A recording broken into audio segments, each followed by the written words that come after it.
sosial. Ini ancaman terjadi disintegrasi. Terima kasih. Oke. Bang Ade, Terima kasih. Saya akan mulai dengan mengutip ayat Al-Quran, bahasa Indonesianya sih, yang bilang bahwa janganlah kebencianmu terhadap suatu kaum menyebabkan kamu bertindak tidak adil terhadap orang-orang itu. Karena itu saya mengajak semua pihak untuk bersikap adil. Dalam kaitan dengan apa yang kita bicarakan, saya akan katakan begini. Kalau orang bertanya pada saya, apakah Roy Suryo bersalah? Saya akan katakan bersalah. Apakah dia pantas diajukan ke pengadilan? Saya katakan pantas. Tapi tidak berarti apa yang saya katakan itu benar. Dengan sendirinya benar. Karena itu menjadi penting ada sebuah proses yang membuat kita semua tahu bahwa apakah Roy Suryo itu benar atau tidak dalam hal tuduhannya mengenai ijazah Jokowi palsu. Ijazah Jokowi palsu ini sudah memakan waktu begitu lama, sudah membuat kita semua lelah barangkali.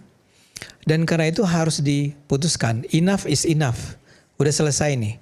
Maka saya menunggu sekali adanya proses hukum yang adil tadi.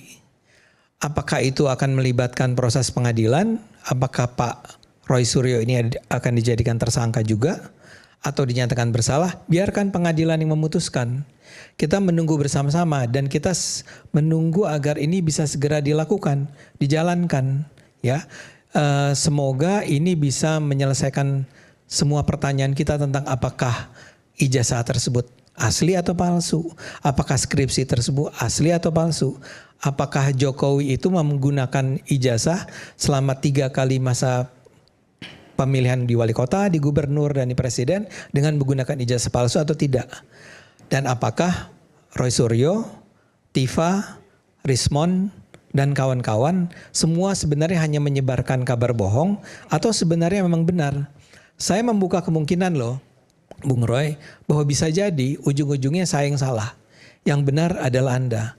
Saya cuma terlalu percaya sama Pak Jokowi sehingga saya menganggap nggak mungkin. Saya menganggap nggak mungkin kenapa? Bukan hanya karena kata Pak Jokowi, tapi karena juga Universitas Gajah Mada, universitas yang meluluskan dia menyatakan benar dia lulusan kami, ijazahnya benar. Baris Krim ya, itu menyatakan bahwa benar itu ijazahnya otentik misalnya begitu. Tapi semua itu mungkin salah kok. Jadi marilah kita menunggu pengadilannya. Kita tunggu di sana Pak Roy. Pak Ahmad ini sebagai kuasa hukumnya membela beliau dan kita sama-sama menunggu proses keadilan berlangsung dengan cara yang sebaik-baiknya. Terima kasih. Rasman, 2 menit aja Pak ya. Iya, terima kasih. Ya. Pertama tentang posisi saya sebagai lawyer, kebetulan ada Sekjen DPN Pradi Bersatu. Saya masih lawyer kan Pak? Masih. Terima kasih. Masih. Dan saya tidak percaya kalau mohon maaf ini jangan dibantah ya.